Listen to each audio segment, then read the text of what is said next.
तो दोस्तों, एक बार फिर से आपका स्वागत है हिंदू कथाएं में।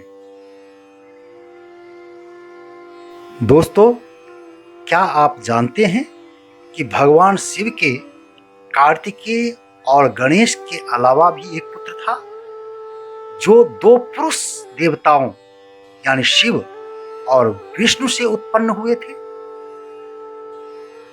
तो आइए आज हम बताने जा रहे हैं भगवान शिव के उन्हीं तीसरे पुत्र के विषय में जिनका नाम अयप्पा है।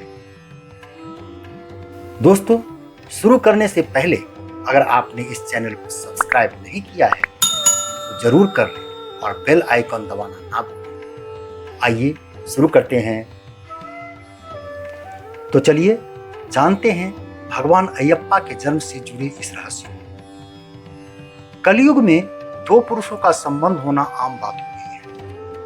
विज्ञान की मदद से पुरुष भी बच्चों को जन्म देने लगे हैं, परंतु पौराणिक इतिहास में दो पुरुष देवताओं की संतान होना आश्चर्य से भर देता है। इसके पहले कि आप किसी निर्णय पर पहुंचे और कोई अनचाही धारणा बनाए, इस रहस्य को समझ लें तो आपको देवताओं और असुरों के बीच हुए समुद्र मंथन के बारे में जरूर याद होगा।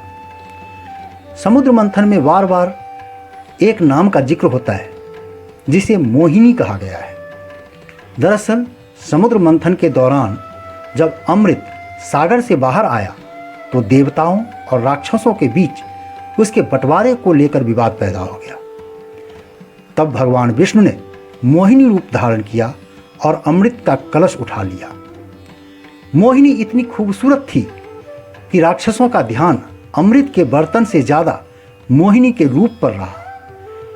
इसी दौरान छल हुआ और मोहिनी ने देवताओं को अमृत पान करवाया, जबकि राक्षसों को साधारण जल पिलाती रही।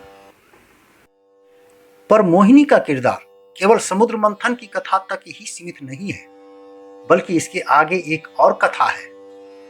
कहानी शुरू होती है उस समय से जब मां दुर्गा ने असुरों के राजा महिषासुर का वध किया था। महिषासुर को भगवान शिव का वरदान था, जिसका दुरुपयोग करते हुए वह देवी देवताओं और मानव जाति को परेशान किया करता था।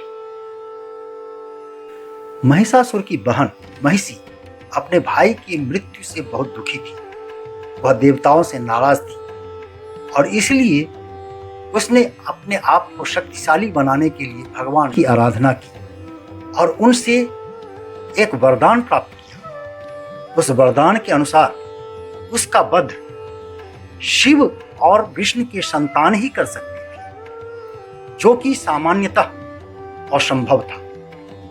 और इसी मद में चूर उसने एक बार फिर देवताओं को सताना शुरू कर दिया। इसके बाद देवता भगवान विष्णु के पास पहुंचे और उसने इस समस्या का हल निकालने की गुजारिश की। हालांकि वे समझ रहे थे कि इस वरदान का कोई तोड़ हो ही नहीं सकता, परंतु नियत में कुछ और ही लिखा था। भगवान विष्णु ने अपने अवतार मोहिनी को कैलाश भेजा। मोहिनी को देखते ही भगवान शिव उन्हें पहचान गए। मोहिनी ने शिव के आगे प्रेम प्रस्ताव रखा। चूंकि शिव योगी थे और काम वासना कभी उनकी कमजोरियों में शामिल नहीं हुई, इसलिए उन्होंने मोहिनी के साथ अपने मिलने के प्रस्ताव को अस्वीकार कर दिया। परंतु मोहिनी के प्रेम की लाज रखी। शिव ने मोहिनी को अपना वीर्य, जिसे पारद कहा जाता है, दिया। इस तरह संबंध बनाए बिना शिव और मोहिनी का मिलन हुआ। चूंकि मोहिनी विष्णु का अवतार थी, इसलिए इसे शिव और विष्णु का मिलन भी कहा जाता है। पारद के प्रभाव से मोहिनी गर्भवती हुई और उसने एक पुत्र को जन्म दिया।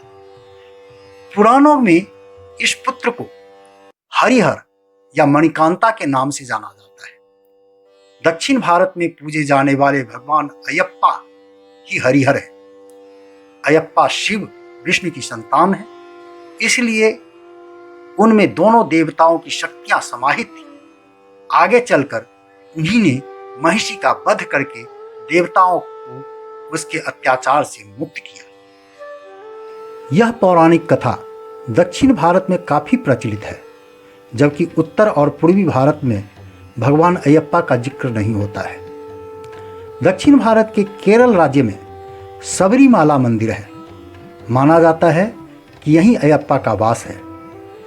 इसके अलावा तमिलनाडु, केरल, कर्नाटक राज्यों में भी लगभग हर गली कूचे में भगवान अयप्पा के मंदिर मिलते हैं। भगवान अयप्पा के विषय में कहा जाता है कि उनकी पूजा तभी स्वीकारी होती है जब व्यक्ति ब्रह्मचर्य का सख्त पालन करता है। बीते कुछ सालों से भगवान अयप्पा का सबरीमाला मंदिर चर्चाओं में बना हुआ है। जिस लोक कथा का हमने अभी जिक्र किया, उसी को आधार मानकर पुजारियों ने मंदिर में महिलाओं के प्रवेश पर बैन लगा दिया है।